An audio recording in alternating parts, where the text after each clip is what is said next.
The UK, fish and chips. Bad tea, invading other countries. Cricket, tradition. The Queen. The Tories. The Poppies. Welcome to British 24-Hour News, a channel you're still paying for and we're still broadcasting, even though you get the news on your phone now. Later today, we'll be diving into the controversial debate surrounding the question, is the world flat? Dr. Brian says no, but Mr. Styles says yes. So as a channel, we're saying maybe. But first we go to those rapscallions on the Angry Scotland podcast who have been reading through the comments sections on our social media accounts. So Chris, what have our moronic audience been saying in the replies? We did have one reply that jumped out at us from Grant, who said, just list all the reasons why Toby Young is a cunt. I fucking hate Toby Young. Eugenics advocate, guy that seems to constantly comment on the size of women's breasts on Twitter, who then had to delete all of those tweets when he thought he was getting some sort of government role that he ended up not getting because everybody went, hold on a minute, isn't he the guy that makes all the tweets about women's breasts and eugenics? And he's another one of these ones that's a complete fucking victim about, I barely earn anything and it's so terrible and I've had all my income taken away from me because everybody objected to me just because I tweet things about women's breasts and eugenics. Why is Toby Young a thing? Why? I cannot think of a single instance where he's said anything or done anything that I've found myself in agreement with. I'm not a big fan of cancel culture because I do think it's immature and childish, but I do think that there are notable exceptions to that, and Toby Young's one of them. Bad writers that can't hold an audience's attention tend to just have to say shocking stuff or pick such shocking subject matter to discuss in order to retain attention and so forth. Yeah, you've also got Julia Hartley-Brewer, Alison Pearson, Andrew Neil, Brendan O'Neill. In America, you've got like Sean Hannity and Tucker Carlson. They're all doing that. Say a thing that you know will cause outrage, and then ride the wave of outrage. And they churn through this stuff. I mean, like any one of those people you talked about, you could look at any 10 of their last articles and basically be the same article. It's regurgitated again and again. It's basically just covering old ground again. Brendan O'Neill. King of the incels. You only really need to read one of his articles and you've read them all, basically. All exactly the same. It's all some sort of elite is causing problems to the ordinary working man. How do none of these people know that they are not the elite? People who've had unbelievably expensive educations, who live in houses that most people could only fucking fantasize about ever owning in London, who are all going on about the elites as if like they think that sociology professors from Milton Keynes are the elites. What are you on about? Donald Trump's thing is that, I'm going to challenge the elites. You have a gold lift in your apartment with your name on it in fucking 10-foot high gold letters. What are you talking about, you orange moron? Toby Young's a good example because he's specifically relevant in the moment with the whole COVID thing. He's been one of the worst examples of someone who's just said ridiculous and stupid things. One of his articles, the newspaper, I think it was the Telegraph, had to actually publish an apology for having published misleading information, and they retracted the whole article because it was just basically complete garbage and actually dangerous. Not just wrong, it's actually potentially causing people to do things that will spread the virus and people could potentially die from it. There are very real consequences to people lying, grifting and taking advantage of people. Just try to use these controversies to benefit themselves, to push themselves forward in their career. Yeah, Julia Hartley-Brewer's been doing the same thing on her radio show. She's just forever getting COVID deniers out. Alison Pearson keeps doing it on Twitter. Julia Hartley-Brewer. I think she's gammon totty. No,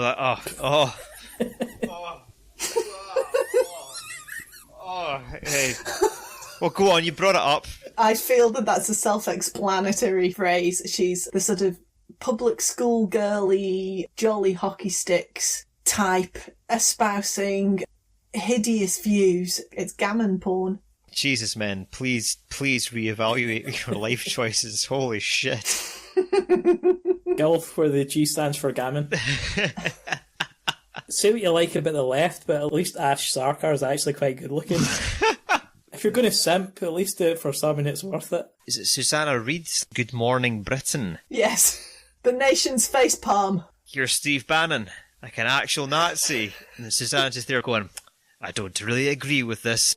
I don't know, like, if I was in your shoes, I'd be doing more than shaking my head. Piers Morgan is such a problematic figure in so many ways. The eons of time that could be given over to all the things that's wrong with Piers Morgan. And then during COVID, he's been stellar. A blind squirrel finds a nut once in a while. The worst person you know has just made a great point. If you change that picture to Piers Morgan, you're slagging off all these journalists and all that, and it's possible that we're the ones that are not normal. They probably represent what most people are like. I think that's almost certainly true. That doesn't make them right. I guess the question is, to what extent are these people shaping opinion, or are they just reflecting it? I think Good Morning Britain reflects it rather than shapes it. Pretty dark hour when you've got an actual Nazi like Steve Bannon in your show and we're just reflecting I mildly disagree with his stance on Brexit. That's a fucking twisted statement about a nation, isn't it? Is this something that we've picked up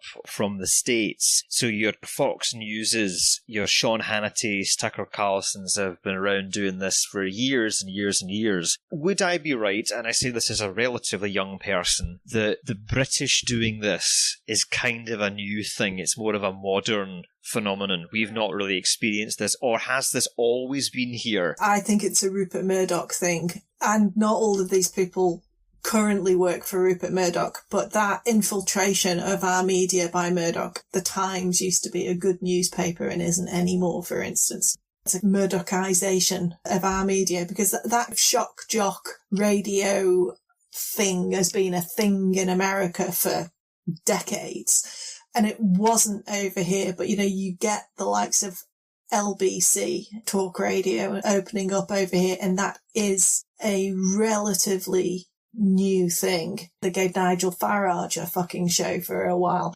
Gave Alex Salmond a show. Jacob Rees-Mogg, I think.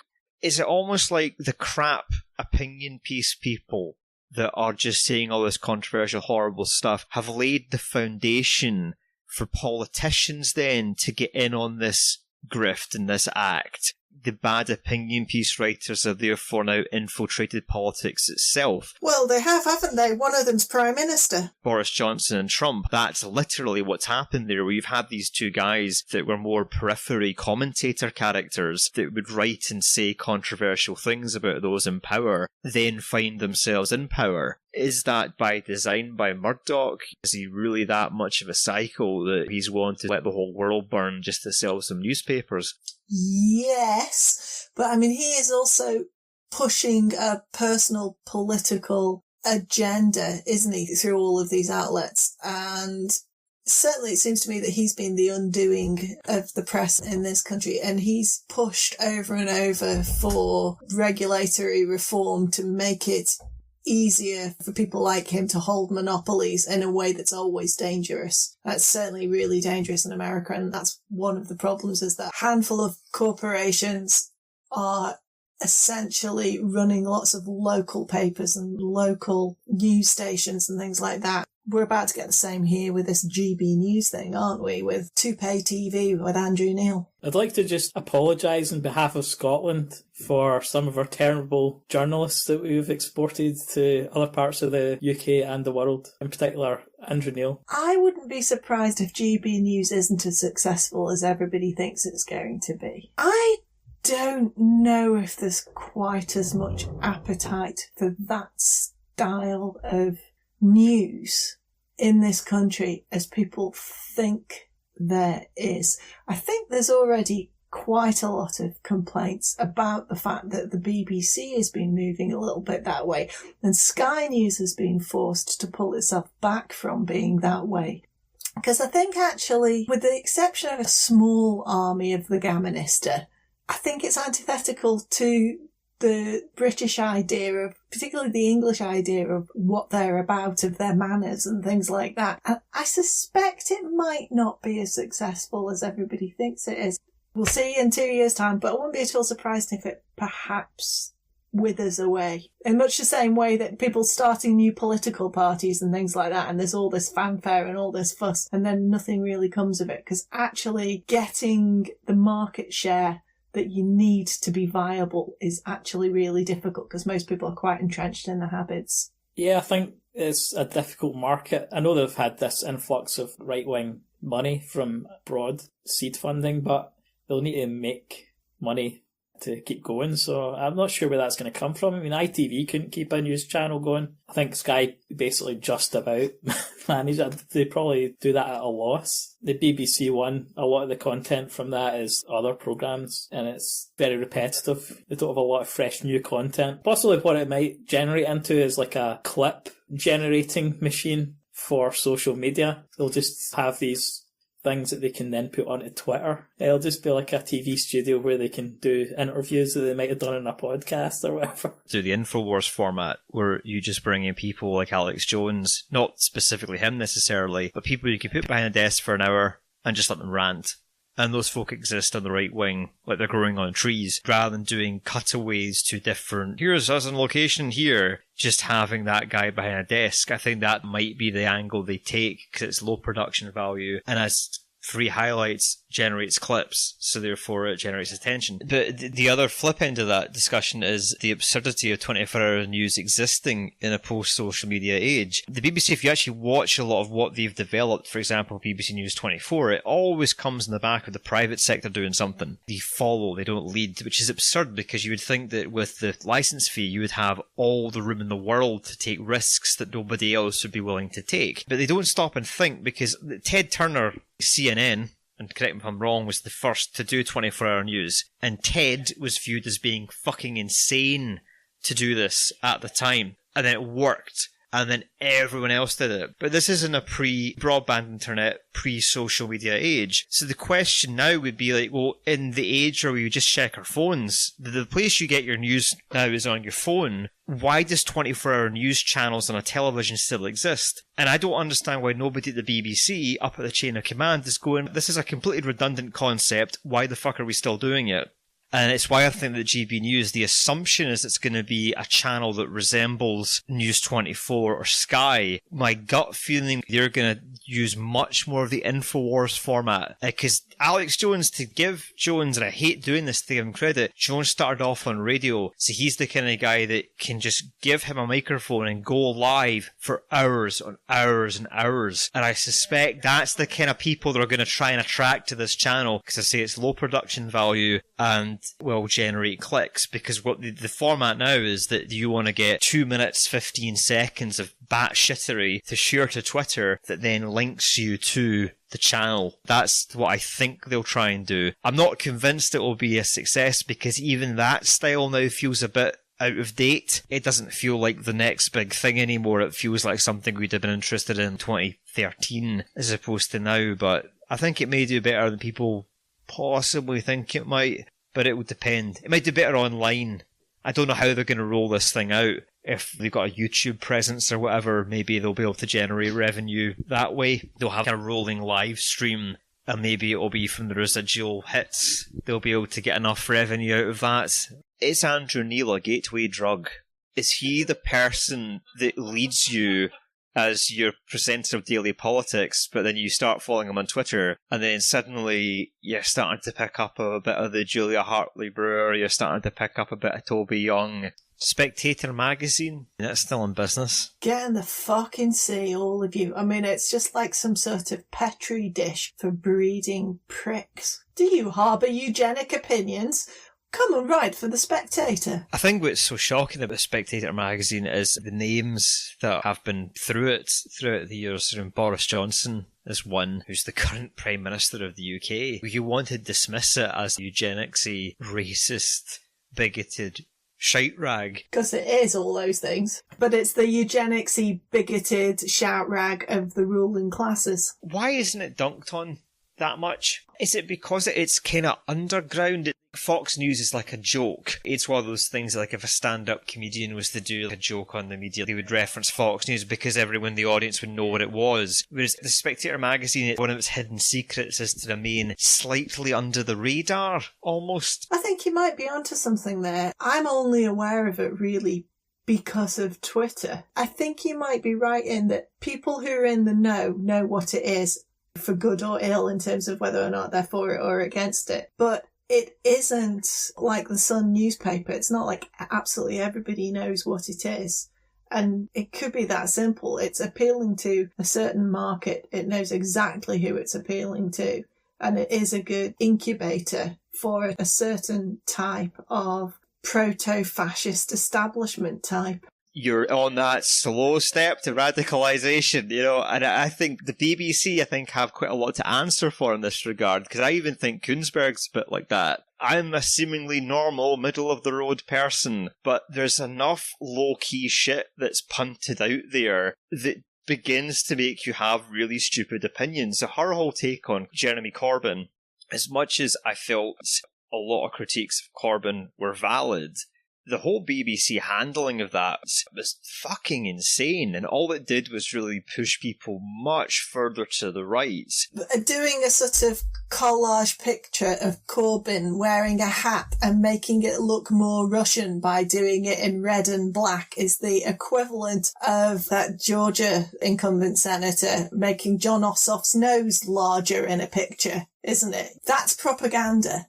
I mean, the problem with Laura Koonsberg is that she is an intelligent, capable person, but she is quintessentially an access journalist. She clearly has biases in certain directions, and they leak out very, very obviously. And she is basically getting stories directly and tweeting things on a single source from a Tory spat, and you get the situation where she's reporting that somebody's being assaulted when actually what's happened is somebody's bumped into somebody on the pavement, and it's not fucking good enough.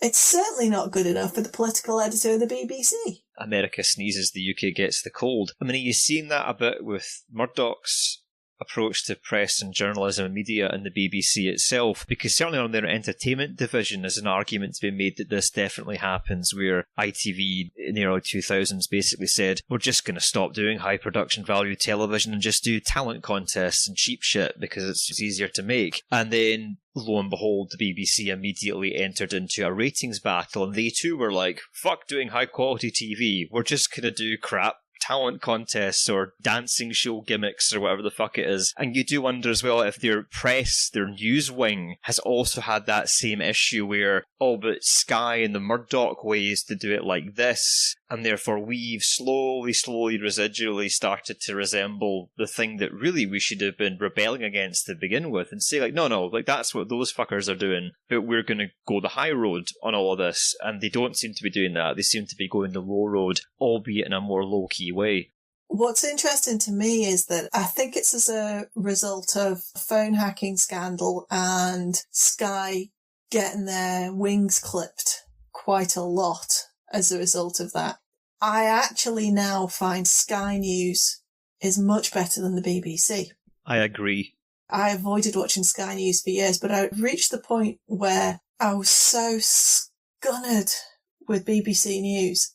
So I started watching Sky News, and it's not that it's perfect, but it's fucking a lot better than the BBC News. I mean, I watch Channel 4 News pretty much every day for a good, solid, interesting news programme. But when there's something going on in real time, you want to be able to put our news channel on, and the BBC has very little to offer. I think that the difference I find in watching them is that I don't have to think, Sky News, you should be doing better. Whereas if you're holding yourself up as the public service broadcaster, and also you're taking my money, you know, this isn't like a voluntary thing where I've signed up to Sky TV or anything like that. You're literally putting letters through my door demanding cash from me. I think that you need to raise the bar, and that's the frustration I find with the BBC, particularly in their journalism, is that you should be taking the high road more than the low road. So as you say, when you have Laura Koonsberg on Twitter often just tossing stuff out there without proper verification and checking.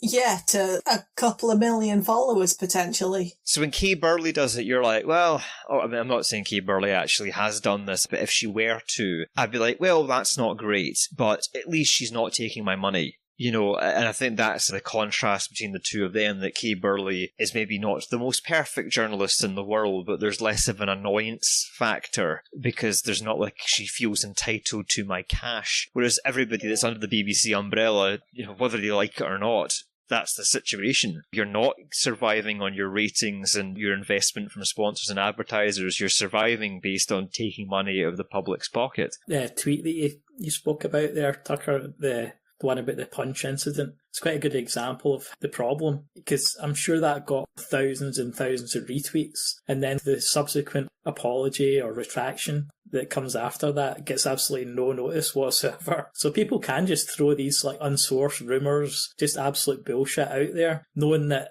everyone will see that, but the later retraction will just get hidden. There's an old saying that a lie gets halfway around the world while the truth's still fastening its trousers. That's exactly it. She's got millions of followers. She says somebody's punched a Tory. That gets widely reported. The truth is inevitably something much more nuanced and complex, and that's not as interesting for everybody to retweet. And everybody complaining about it doesn't undo all the people who think that the first thing happened and never see the retraction. Nuance.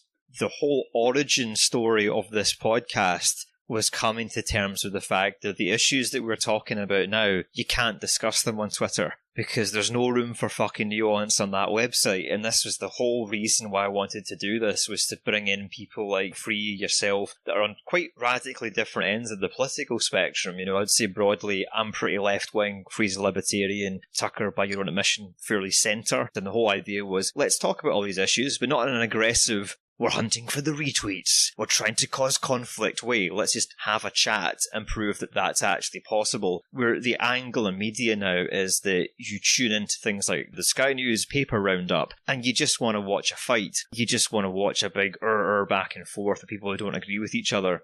And Twitter is just shit-stirring. There's no actual exploration, as you're saying there, about the nuance of what's happening. But that's why I want to bring it back to what you said about, was it access journalists? Access journalism is that thing whereby the journalists end up chummy with the politicians that they're covering. And so they start to self-censor what they report because they don't want to piss off their sources and remove their access. And so all the political palace intrigue stuff, and that is what Queensberg does essentially. She reports on palace intrigue. That ends up really undermining good reporting on policy and what the government's actually doing, because actually all we're talking about is vaccine stuff, and it's fucking poisonous. Everybody just really wants to know whether or not she has actually shagged Boris or not. Oh, God. Ugh. Oh, man. You know I'm right. Can you please stop? Like, will you stop? I'm not going to be like my dinner. You see that photograph that gets memed endlessly of her and Boris sat on a park bench. I want to talk about this park bench picture. This was a really weird thing to me. I remember tweeting about this at the time going, why are the BBC shooting this like this? Right, this isn't like an interview where it's like, here's a journalist and here's a politician sat down having an interview. Why are we shooting this kind of like voyeur, we're in the bush looking at them? What is the editorial decision-making process or a directing decision to do that? What are you trying to convey? It's like, well, here's Boris, he's a man of the people, just having a walk in the park, and oh, there's Laura, and now they're having a chat. These are decisions that you're making here to aesthetically show this in a particular way, and that's what I don't appreciate. It's like, that's a whole thing where you're manipulating the audience there. This should be framed as a straight interview in a studio between a journalist and a politician, and it's that crap that I hate from the BBC. You've just said everything that I think about that, because that photograph is hilarious and always open to so many memes precisely because it's so inappropriate. I don't understand where that's coming from. And this is tying back into how they presented Jeremy Corbyn, how they presented the Chancellor of the Exchequer. Rishi Sunak. Yes, the presentation of him as Superman during the lockdown. Super spreader, more like. Thanks for eat out to help out. Eat out to spread out. None of us work in film and TV, but these are decisions. There's nothing you put on a broadcast that isn't deliberate. Nothing just happens by a mistake like that. And that's not conspiratorial, that's just a straightforward thing. Before Laura and Boris did that interview, somebody said, here's how we're going to do it. You sit on the bench, she'll come in, and you'll do the chat. I would love to understand why. Why is this being presented in this manner? And that's the bit with the BBC where I feel that as a public service broadcaster, one, you probably shouldn't be doing that, but if you are going to do it, there should be an explanation or logic for doing it. But to me, it just feels like manipulating the audience to get them to like Boris more. Yeah, exactly. It's not like there's any necessity to do it that way. You look at someone like Emily Maitlis, right, who I'm sure has political opinions that I probably don't agree with, but Emily Maitlis is really good. And you don't catch Emily Maitlis fucking on park benches with Prince Andrew. You know, that Prince Andrew interview that Emily Maitlis did, again, meme-worthy, her face is just fucking magic. But that is how these things should be done. Properly filmed so that you can see his entire body and you can see all the body language of the fact that he's a lying shitbag. That's how interviews with people of power should be conducted, not chumminess. That's not appropriate. Boris Johnson is the fucking Prime Minister. He should be filmed and interviewed in a manner that respects but interrogates his status. So we've highlighted here at the BBC this chummy access journalism stuff exists down south. What about up here? Is there any examples we can think of that? Or how, for example, Nicola Sturgeon and the SNP are presented versus, say, how Ruth Davidson might be presented by the media? Because Ruth just isn't very good. Ruth has lost by a massive margin every election she's fought against the SNP. She's crap, but you would never think that based on how she is presented in the media. Now, fair enough, possibly because Ruth has a journalist background, she's relatively good at presentation. But when you get to the nitty-gritty, I mean, there's no way this individual should be held up in the same light as Nicola Sturgeon or indeed many other female politicians. I mean, I actually personally thought Kezia Dugdale had a lot more merit than Ruth Davidson ever had. But again, you would not know that based on how the press has handled things. So do you want to just touch on a wee bit about how Scotland fits into all this, Tucker? So the same access journalism thing applied here, but not to the Tories, but it applied to the Labour Party, because the Labour Party was essentially the hegemony of the Scottish political scene. That only really changed with backlash against Labour and because of the Iraq war. And that led to this ascendancy of the SNP. But the political class took a long while to catch up with that because that chummy access thing was baked in for the Labour Party. So, you know, you've got the likes of Kirsty Walk going on holiday with the former Labour First Minister of Scotland. Well, that doesn't suggest to me that she's somebody that's going to have an unbiased view of an opposition party to the Labour Party. Similarly, you've got Sarah Smith, who is literally the child of an ex-Labour leader.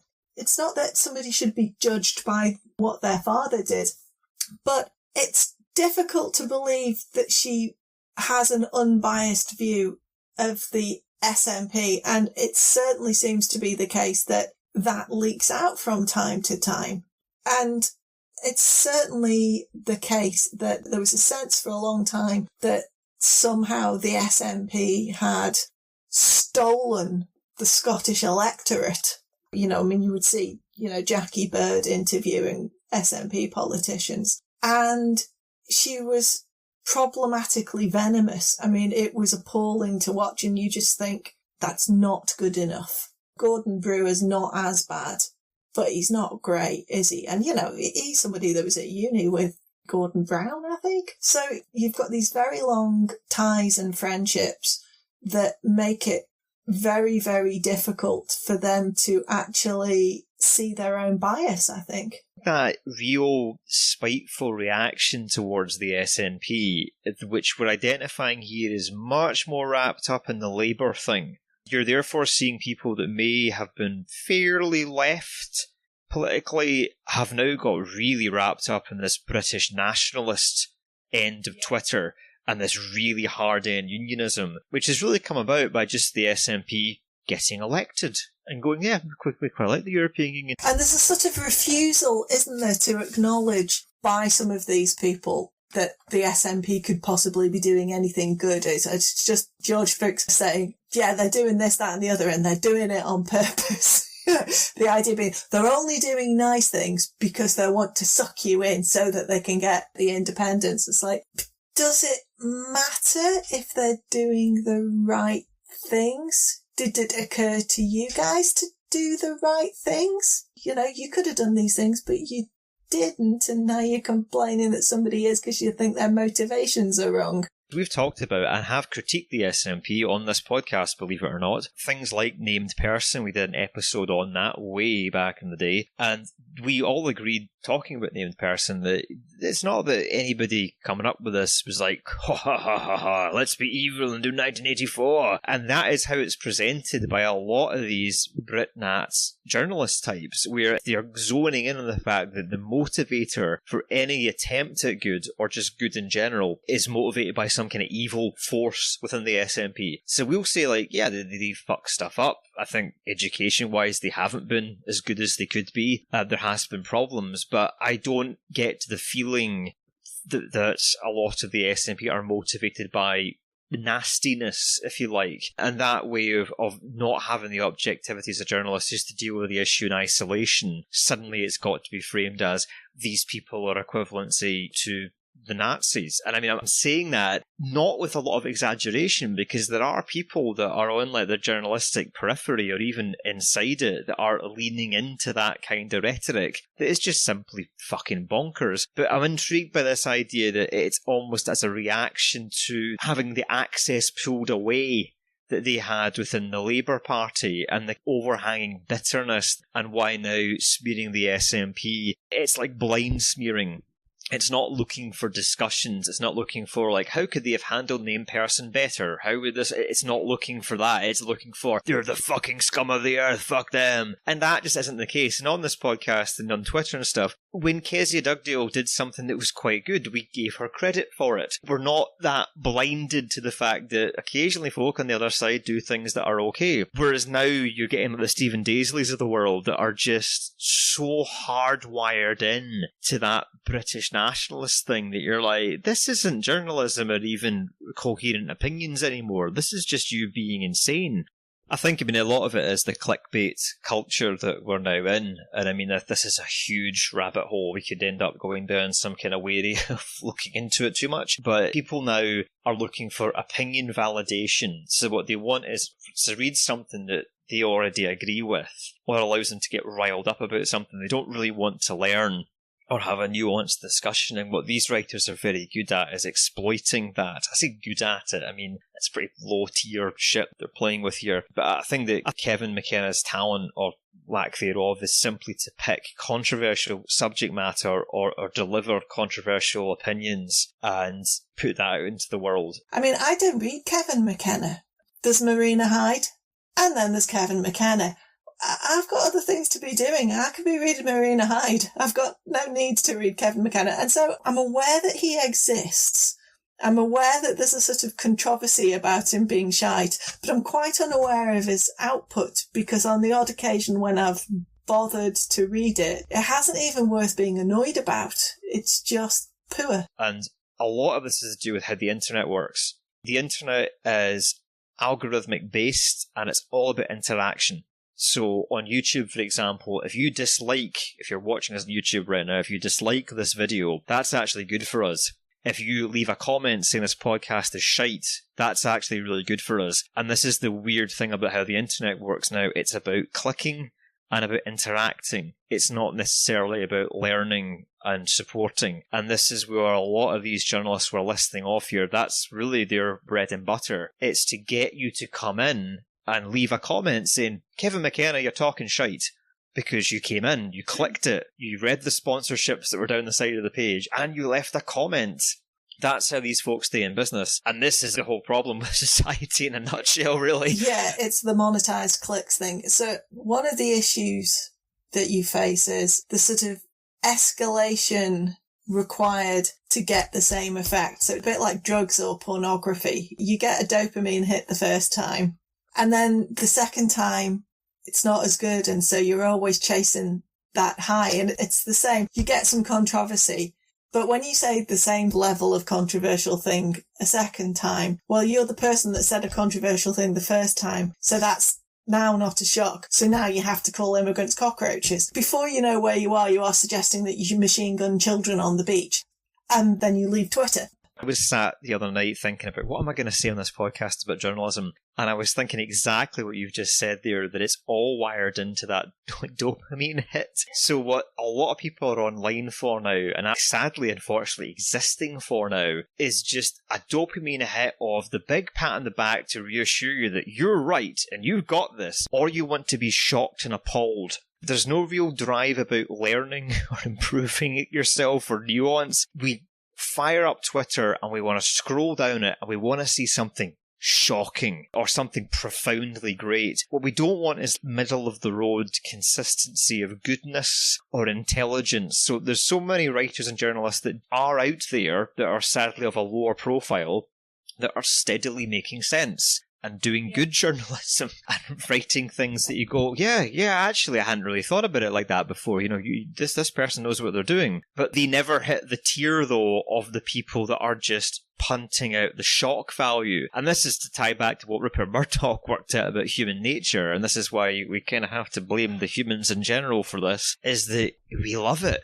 We really love it. There are some wonderful journalists out there, and the really good ones are probably the ones that you don't necessarily notice. So I may have said this before, but one of my favourite TV news anchor people is Jackie Long on Channel 4 News. And you probably need to Google her to see what she looks like, and then you go, oh yeah, her. And you've never thought about her. And you know why you've never thought about her? Because she's fucking professional. And so whatever her personal opinions might be, they don't tend to be particularly obvious, and she is even-handed, and she interviews people from all sides of political spectrum and gives them all a reasonably hard time, but not to the point that you find yourself thinking, steady on, love, let them speak. She is a good journalist, and the result of that is that nobody notices. This is a problem across the board, even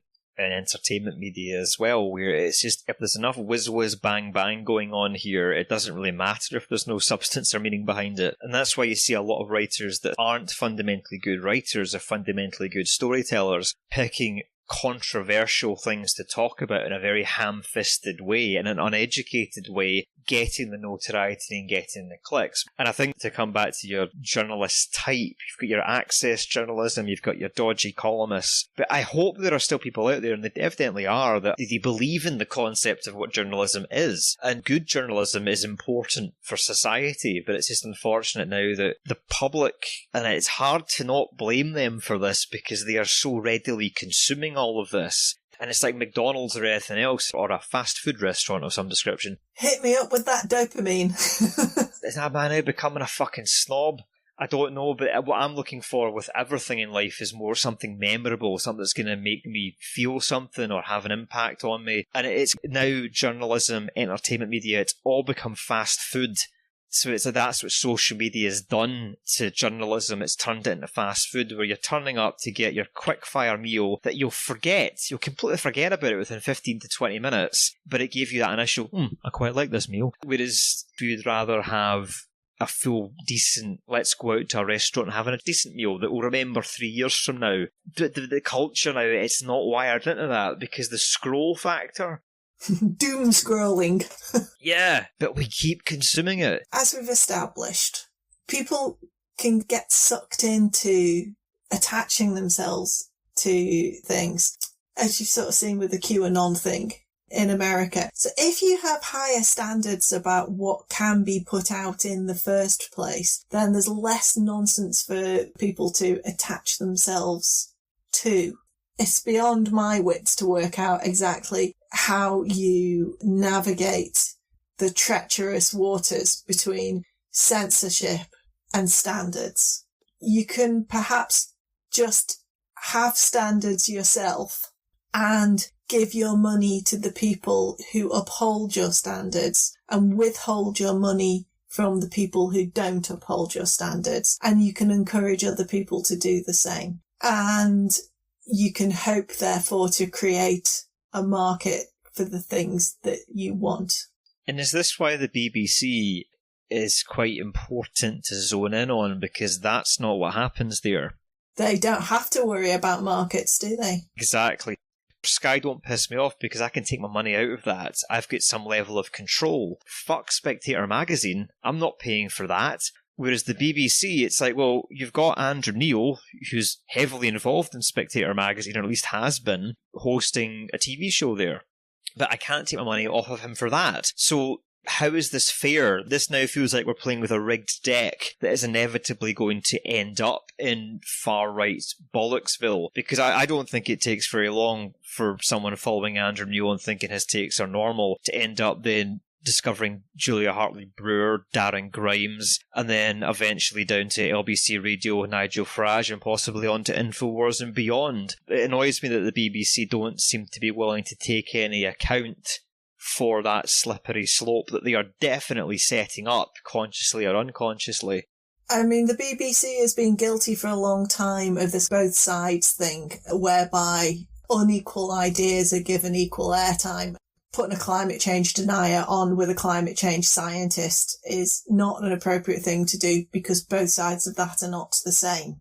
You'd have a debate about newspapers between Owen Jones and Darren Grimes, and as a viewer you'd be questioning, do either of these people know what the fuck they're talking about? This new crop of young, inverted commas, journalists, where they've gone to university presumably to study journalism, they then become like a fucking political researcher for a party at some point, and now suddenly they're on Sky News giving their opinion to the world, going, you haven't been anywhere. You've done fuck all. Like, journalism used to be made up of people that really had travelled the world and really had lived a life and had some level of experience. Where this new entry into it, where you can just write an opinion column having been nowhere and done nothing, and suddenly you're a thing, is very, very weird to me. I think Owen Jones is actually 95. He's just one of those people that always looks boyish. Yeah. Yeah, he's not that young. He has looked 16 for the past 25 years. The thing is, he's one of these people who he can be right about things, but he's so irritating that you're inclined to disagree with him even when you agree with him just because he's so fucking annoying. Darren Grimes, it's just like watching a puppy drive a car down a motorway.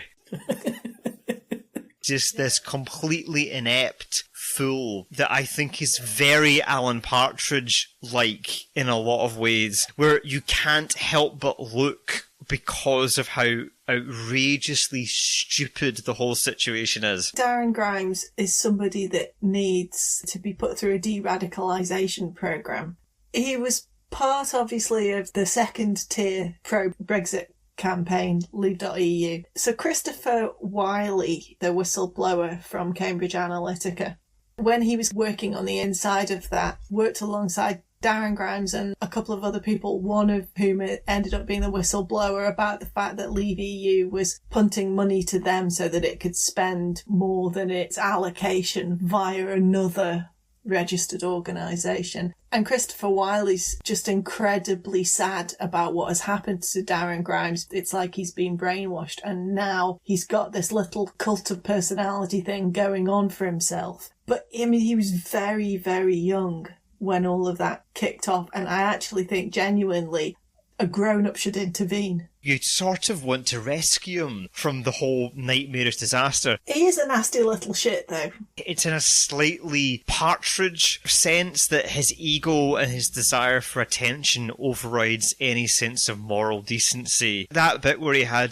David Starkey on his podcast, and the way Starkey was just doing racist after racist, and in the same way that Partridge would just sit there and go, yeah, that's what Darren was doing. It was so good that he brought this guy on who was his hero, and he ended up getting him sacked from all his university positions. That is a complete Alan Partridge situation, you know, to have not only made it worse for yourself, but the person that's your hero, you fucked them over as well. Like, you couldn't write comedy that perfect.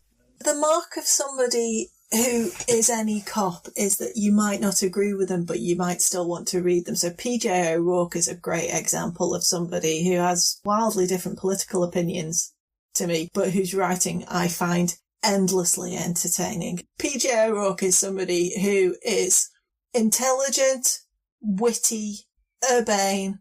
I disagree with him profoundly, but he's never boring, and he's thought about his opinions, and you might have reached different ones, but he has thought about his opinions before he's arrived at them. It's entirely the opposite end of the spectrum from the likes of a Toby Young or an Alison Pearson, who have never thought about any of their opinions before they arrived at them, who've probably never really thought about anything at all. I'm not absolutely convinced that Alison Pearson is capable of thought any more than the average goldfish is. She literally just seems to exist to say things that are contradicted by her own previous admissions on Twitter. Do you know anybody that's actually had COVID? And somebody tweets back to her, I thought you'd had COVID, or your family have all had COVID. And it's like, well, yeah, but apart from me and all my family, do you know anybody that's had COVID?